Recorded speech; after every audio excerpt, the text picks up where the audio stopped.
Hello viewers, here is a look at the lighting in the studio as of April 2022. So we are utilizing right now above the bench 5 30-watt circline bulbs. I'll go ahead and start them up now. I believe they are rapid start bulbs.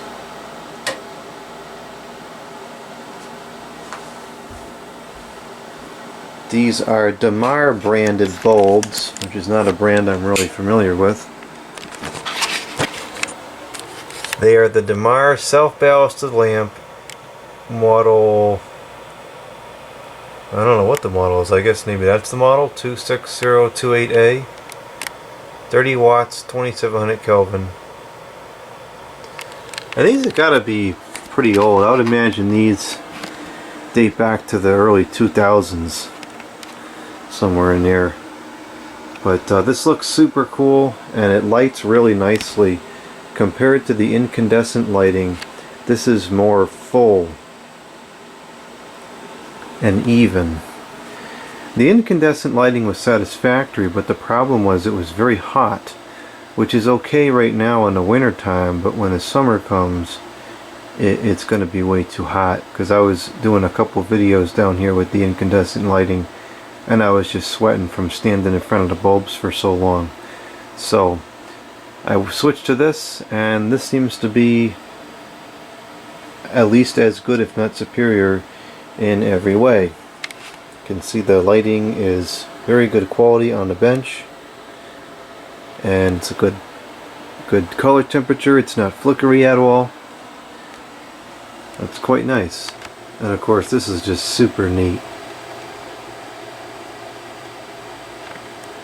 So you got those there, and then I have these two lights over here, which I put the same Damar bulbs into, and they have these chain things on there, but that's inconsequential. I just put it there because I needed to extend the bulb down because it wouldn't fit.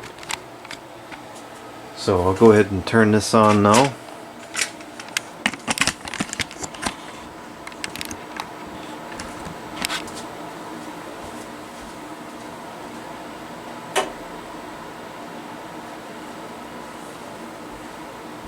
And these are very pleasant on the eye. They're not blinding at all, even in an exposed situation like this. The other thing I like about this is easier on the eyes than the incandescent bulbs were. The 100-watt incandescent bulbs are a bit harsh if they're unshielded, and these, even being unshielded, are perfectly pleasant even to look right at them. It's not blinding. So then we have so that gives a total of 7 of these bulbs in here right now. Let's see if I can get them all in the frame. Not quite with this camera.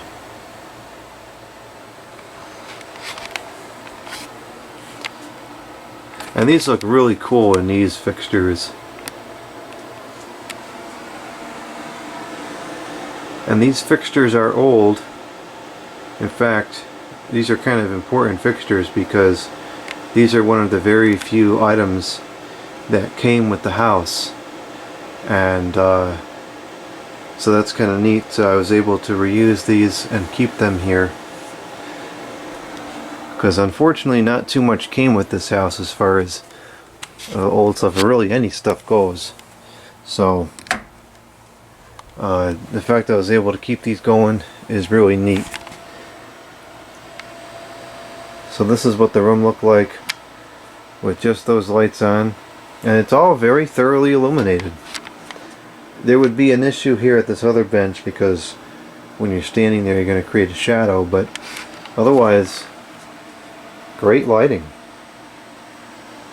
I'm not sure what the equivalents of these are. I think it would be probably around 75 watts maybe for a 30 watt. I think it's around 75, or maybe there's 100. I really don't remember. I have the packages for them somewhere, but I don't remember where I put them. I know I moved them right quick because I need to get them off the floor. Actually, they might be in that box right there. But anyway, so here they are, the circline fluorescent lights here in the studio, and you can see by the way they're recording on the video with no banding whatsoever. They're very good quality lights.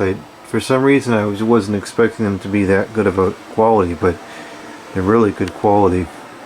This one I showed on a video a while back. This is the one that has the excess mercury in it. And it's still there and it's still operating properly, although as you can see, this one does have some banding on the camera, so it's not quite correct.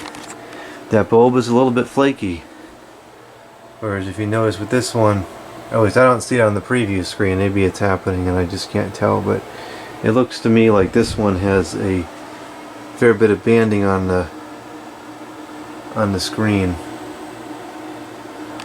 But even so, I don't really notice anything in person. It seems to be pretty constant.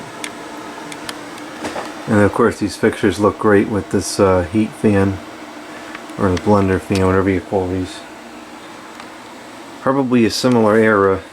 Both of these would have been found in commercial environments together quite often.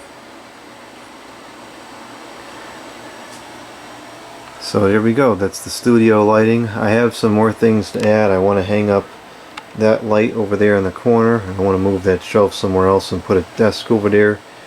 I have an under cabinet light to install there, which will also be probably fluorescent. In fact, that's it right there. That's the one I'm going to use most likely. And then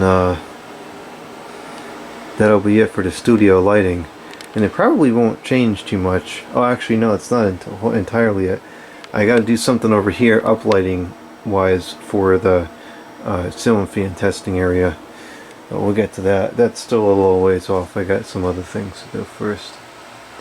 So this is our current studio lighting setup, and it works great and it's very interesting.